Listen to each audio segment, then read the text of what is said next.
Most of you know that last December I spent 25 days in the luxury resort known as Suburban Hospital, and on consecutive Sundays I received news that, first of all, our good friend Jim Walker had passed away. Then the next Sunday I received news, as you did, that our friend Dick Comroy passed away.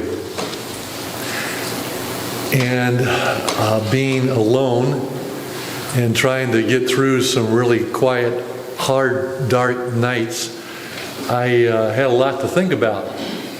You know, you do too, right? You have those nights. And you just ask the Lord, are you sure you took the right guy? I mean, there's two men far better than me that are gone, and I'm here. Why is that? You ask yourself some pretty hard questions in there, and you kick around some answers, and of course, the Bible helps you have some insight. Paul said, if I'm to go on living, this means fruitful labor for me. That's what it's about. It means fruitful labor for me. I desire to depart to be with the Lord in heaven. That's what he says. But if I remain, it means fruitful labor for me. And I didn't hear a voice. I heard a lot of voices actually down the hallway from where I was at, a whole bunch of them. But I didn't hear the voice of God. I just had this realization that my purpose in my life is to point people to Christ. For as many days as I have left, that's what it is just to point people to Christ. And that's why I wanted to bring this couple of messages to you over the next month or so. I just call it Operation Andrew. It's simple stuff, but our job is to point people to Christ. There was a 14-year-old boy that moved to our town and into a neighborhood in our town. His name was Rick. He was quickly befriended by another boy who was also named Rick, who lived nearby. They both named Rick. We called one Rick, Rick Rollo. Rick Rollo, because his body was shaped like the candy that's called by the same name, Rick Rollo. Now I know that was back in the days when nicknames were accepted, and you can't do that today because you might get sued or you might offend somebody. Blah, blah, blah. I don't care. You can call me Snickers if you want, if I look like a Snickers. I don't think you can offend me, but one night, this new guy, the new Rick, and Rick Rollo decided to have a camp out in their backyard. New friends, just kind of getting acquainted, you know, hanging out together, and just the two of them sitting around a campfire doing what boys do that are 14 years old, talking about sports and girls and parents and school and crazy things. And then the conversation for a little bit moved serious to the night sky and the creator of the stars. And Rick Rollo was a follower of Jesus, and new Rick was not. And for just a couple of minutes, the conversation turned about the designer and how God could do such a thing as make those stars, and then on to the cross and God's love, then back to sports and girls and parents and school. And before the camp out was over, Rick Rollo invited new Rick to church sometime. And a few weeks later, I'll be darned, new Rick came with Rick Rollo. There's a bunch of guys our age there, always messing around. Church was not the most exciting thing, but hanging around with those guys was always the unexpected. And by the way, there were some girls there, and also there were some snacks there. What 14-year-old guy doesn't like that? Rick came to the class. The teacher opened up the Bible and spoke about truth for a little bit, pointed us towards Christ. After it was over, we invited Rick to come out in the parking lot and throw the football around with us. He experienced a welcome. He experienced an acceptance.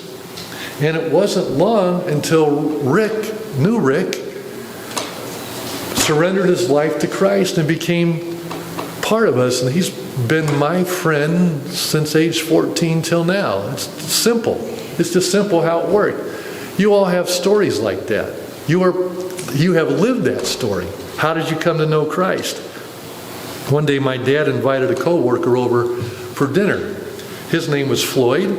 He was young. He was married. They had no kids. They were new to town, just having taken a job where my dad worked. My brothers were all elementary age at the time, and we challenged Dad and Floyd to some backyard football while dinner was getting fixed. And man, we had never really seen my dad play football with big guys. He only played with us, and he was throwing the softballs to us and being nice to us. But man, my dad could throw the football a mile. And Floyd, we thought we could guard him, but he ran past us like we were standing in concrete. It's like, what? These guys are amazing. My dad and mom didn't have much, but they were clothed with Christ. And they invited a new couple to church sometime. And it wasn't long before they came. And they heard the news about Christ, and they were taught. And my dad working with him day after day and doing lunch with him day after day, it rubbed off. And guess what? They became followers of Jesus. Footnote to that. In 1966, we had a TV that didn't work most of the time. 3 channels, didn't work most of the time. And on the most critical day of my life, the first Super Bowl ever, our TV was on the blink. Razzing, frazzing, frickin' razzing. We tried the rabbit ears and the antenna and everything. Not gonna happen. We went to Floyd's house to watch the Super Bowl. I'll always remember that. Thank you, Dad, for inviting him to church and being his friend. Oh yeah, he became a Christian too, but thank you that I got to watch the Super Bowl. You have seen this happen 100 times, haven't you? This is how it works. People go where they are invited and they stay where they're welcome. It's just a real simple plan. The Operation Andrew, word of mouth is still the most effective form of advertisement and personal evangelism. Have you heard about the new restaurant that moved into the former Clarence Church of Christ on Main Street in Clarence? You should check it out. Just like that. Oh, have you been there yet? What was it like? And a simple little conversation like that results in maybe you going to a new restaurant to check it out. Operation Andrew is a simple, classic story of how to bring a friend to learn about Jesus. It's based on John chapter 1, verse 35 through 51. Here's how it goes.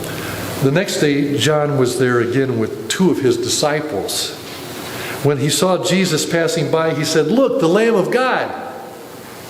When the 2 disciples heard him say this, they followed Jesus. And turning around, Jesus saw them following and asked, "What do you want?" They said, "Rabbi," which means teacher, "where are you staying?" "Come," he replied, "and you will see." So they went and saw where he was staying, and they spent that day with him. It was about 4 p.m. Andrew, Simon Peter's brother, was one of the 2 who heard what John had said and who had followed Jesus. The first thing Andrew did was find his brother and tell him, "We have found the Messiah." That is the Christ.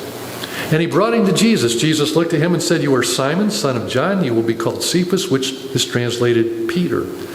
The next day, Jesus decided to leave for Galilee. Finding Philip, he said to him, "Follow me." Philip, like Andrew and Peter, was from the town of Bethsaida. Philip found Nathanael and told him, "We have found the one Moses wrote about in the law, and about whom the prophets also wrote, Jesus of Nazareth, the son of Joseph." Nazareth? Can anything good come from there? Nathanael asked, "Come and see." "Come and see," said Philip. When Jesus saw Nathanael approaching, he said of him, "Here is truly an Israelite in whom there's no deceit." "How do you know me?" Nathanael asked. Jesus answered, I saw you while you were still under the fig tree before Philip called you. Then Nathanael declared, Rabbi, you are the Son of God, and you are King of Israel. Simple story, isn't it? A lot of amazing stuff in that story. Today I'm just going to focus on how to bring people. There's a whole bunch more there about the wonder of Jesus, but I want you to see that people go where they're invited and they stay where they're welcomed, and no one welcomes people better than Jesus. He's just magnetic. This is social networking before the internet. You mean it could happen before the internet? Oh my, yeah. John the Baptist identified Jesus to his friend Andrew. Andrew passed the news along to his brother Peter. Jesus talked with Philip. Philip quickly invited his friend Nathanael. That just bing, bing, bing. That's just how it works. You've seen it work. You are a product of it working in your own life. The invitation was very simple. Just come and check it out. You should just come. You can make up your own mind. Just come and look. We do this all the time with subjects far less important than Jesus. Did you see that movie? Did you try that new pizza place? How about those bills? Did you see that play? And we just share that little information back and forth. But Philip was amazed. Jesus is the one. I like how he said, he's the one. We found the one. He fulfills the Old Testament promises, he said. That was important to a Jewish man. To us, maybe it doesn't quite have the same ring, but when a Jewish guy in those days heard that someone fulfilled the Old Testament promises, that the red lights go off like, what? Tell me more. Isaiah said Jesus will be called the Wonderful Counselor, the Mighty God, the Everlasting Father, and the Prince of Peace. Whew. Is that a mouthful? What one person could be that and do that? The Wonderful Counselor. He offers all you need in the way of truth and answers with these deep, satisfying truths that will help you understand. The mighty God, He's got the power to deal with anything that you face. The relationship with the everlasting Father. Man, we all crave this relationship with our dad, that we want it to be healthy and good and everlasting. But on earth, of course, it's temporary and there's a lot of weakness involved in it. Not so with the everlasting Father. He's there for you. And the Prince of Peace, whew, man, does the world need that right now? All the things that we cry about, we have brokenness in us. God is in control. You can endure the storms because your life is built on the rock. We have found the one. Wow.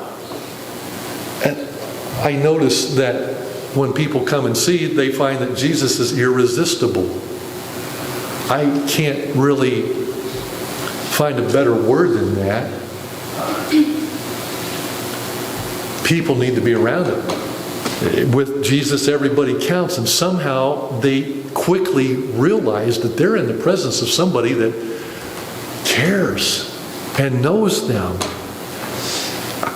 As you read the Gospels, Matthew, Mark, Luke, and John, I don't know, for me, I just marvel. I still marvel at the way he connected with all kinds of people. Any strata of the culture, he made a connection with the rich and powerful and the widows in poverty and the broken and the desperate people and people with diseases and children and blue-collar workers and the dangerous people and the rejects of society and people in the military. I mean, you name the category and he connects. I connect that with Jesus. I conclude that with Jesus, everybody counts. It's a wonder. He knows you, and he still likes you. I mean, think about that for a minute. He knows all about you, and he still likes you. Man, oh man. When people realize who Jesus is and what he offers, they must find out more about him. He's irresistible. Billy Graham held a massive crusade in London in 1954. The arena was jam-packed with people when two men arrived. They did not know each other and randomly sat down beside each other. And they quickly agreed in their just short conversation, they agreed they didn't like Americans and they didn't like any form of religion. They only came because it was free, it was indoors, it was a show, and they wanted to watch the show and make fun of it. But something happened that night. The Holy Spirit moved their hearts, and when the invitation was given to come down and receive more information, have some questions answered, the one man stood up and looked at the other and said, I got to go down there, I got to find out more. And the other one says, I'm going too. He said, but wait a minute, here's your wallet back. I'm a pickpocket. He's irresistible. He just draws you. It's amazing. Another man arrived late to a meeting in London, and the doors were locked to the arena. They had to prevent overcrowding. It was just so jam-packed. He was very disappointed. He had come a long way. There was a young street kid out there, and they made a connection, and the kid said, what's your deal? You tried every door, you can't get in. The guy said, I want to get in there. I've come a long way, but I can't. The doors are all locked. The kid said, well, I can handle that. And he calmly picked the lock so the guy could get in. The man went in, heard the story about Christ, and went that very night and surrendered his life to Christ and was baptized just the next day or two. That leads me to say that Jesus is magnetic. He draws people. Yes, he walks on water. Yes, he can feed 5,000 people. But it's more than that. He surprises you with what he does to your heart. You don't know what he's going to do next. He's independent, he's fearless, he's kind, he's engaging, and he likes you. I note that Philip introduced Jesus as the one Moses and the prophets wrote about, and as the son of Joseph of Nazareth. Well, that didn't impress him very much. Nazareth? I mean, sorry, we have some families from West Virginia here. My family came from West Virginia, but man, my other side of the family always make fun of people from West Virginia.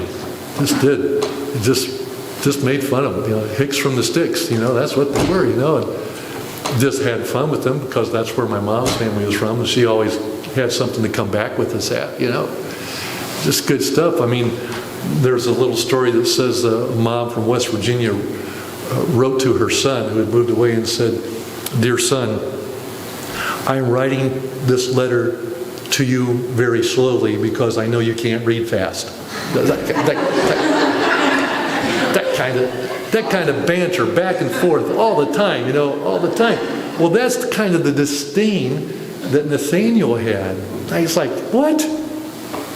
I know where Nazareth is. I don't really have any reason to go there. There's nothing to do. What is there? And can anything good come from there? But Philip answered those objections with just three simple words, which I think you can memorize.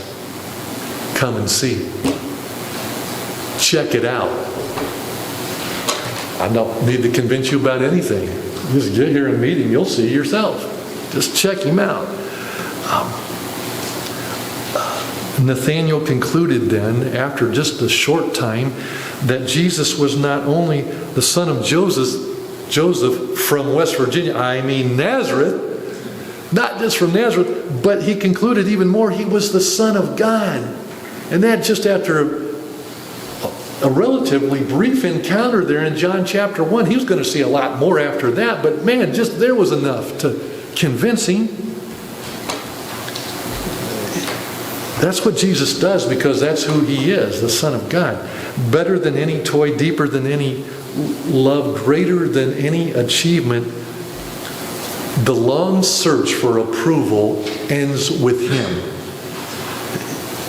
We don't need to work at impressing him because somehow He's already interested in us and already impressed by us. He was way ahead of Nathaniel, already knowing and accepting him and welcoming him. I mean, that song, "What a Friend We Have in Jesus," is absolutely true. It could have been written by Nathaniel. The Bible says in Titus, "It's not by works of righteousness which we have done, but according to His mercy, He saved us." It's Him, His work, His mercy, His grace, the cross. He cared enough about me to come after me and save me. And the cool part of this is that there's no earning it with Jesus. You don't deserve it. It was freely paid by Him. Your effort to impress God and your effort to be impressive to others or to be seen by others, to be good enough to be saved, just drop it. It's according to His mercy He saved us. It's His work. My self-improvement plan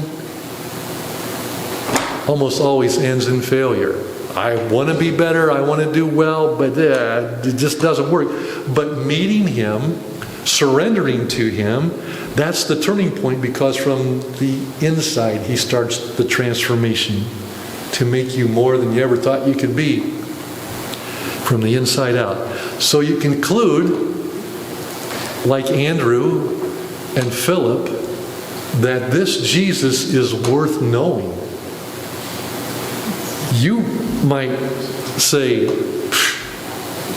"Not me. I'm a loser."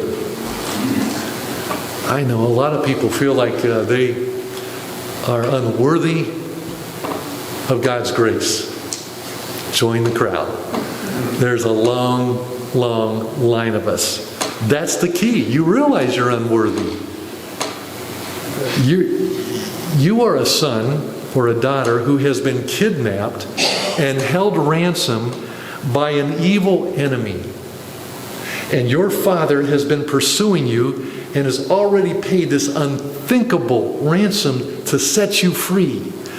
And you say, Can something like that happen to me?